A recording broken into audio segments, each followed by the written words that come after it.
I want to provoke, and of course, people have always, I'm shocking, I'm not shocking enough, it's shock this and shock that.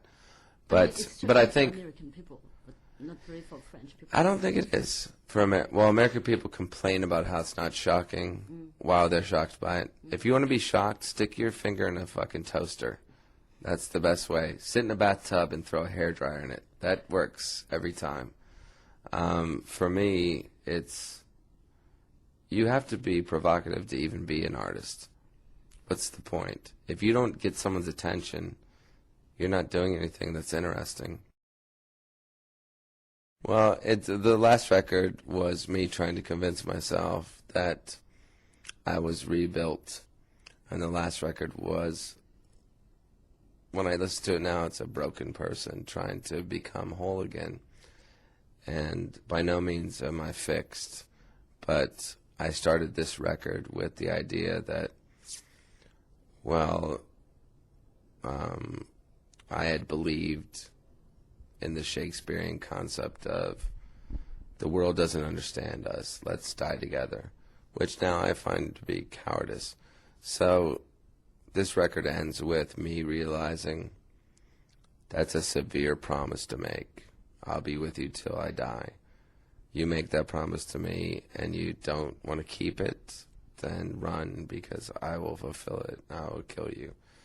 But I haven't made that promise since I've come to that conclusion. So that's really where I'm at right now. But that, to me, that's more romantic because that's very sincere. It's not having a fantasy about saying that. And it is hopeful. It's like, to me, like the idea of forever. If you don't, forever doesn't exist, obviously. But if you don't believe in forever, you can't believe in any sort of point in having hope. You can't be an artist. You can't be in love. You can't have romance. So someone who's not able to believe in forever isn't someone that I want to know ever again. So a lot of people automatically say, oh, this is about your past relationship. But to me, this record was very much me explaining who I am and who I'm going to be. And there's a lot of warnings on it. I say, listen, I'm a danger to you. Beware.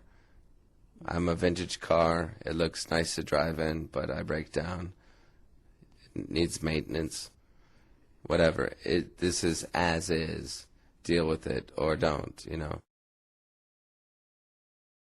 I think it is a rebirth, and that if you don't try and grow, that is death. I mean, it's not about giving up, which I've almost done. It's not about trying to become a better person. It's about realizing that if you meet someone, or the desire, we all want to meet somebody, and we all make the mistake in our lives of giving up our wings, giving up who we are to be accepted by that person, to be loved.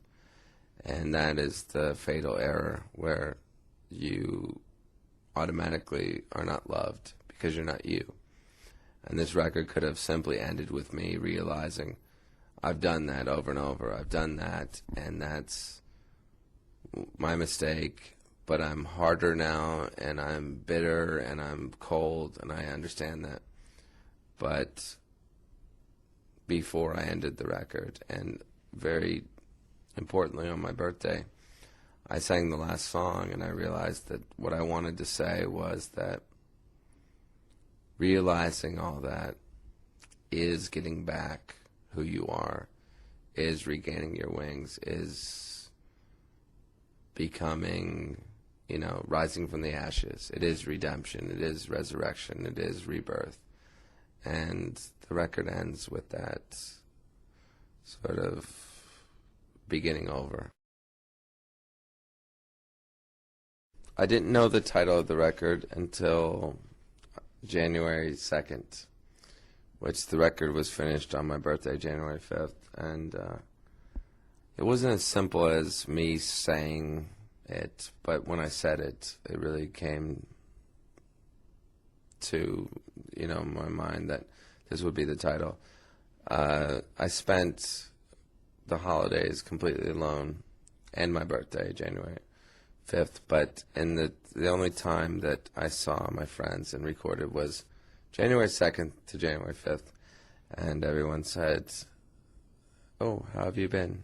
How you feeling, Manson?" I said, "Well, I'm at the high end of low." Yes, I did. I voted for Obama, yes. Can Marilyn Manson still be the worst nightmare of America with voting for Obama? Yes, because when I voted, I used my penis. Now, I think, like, what could you do, like, if you were me and you said, what should I do today?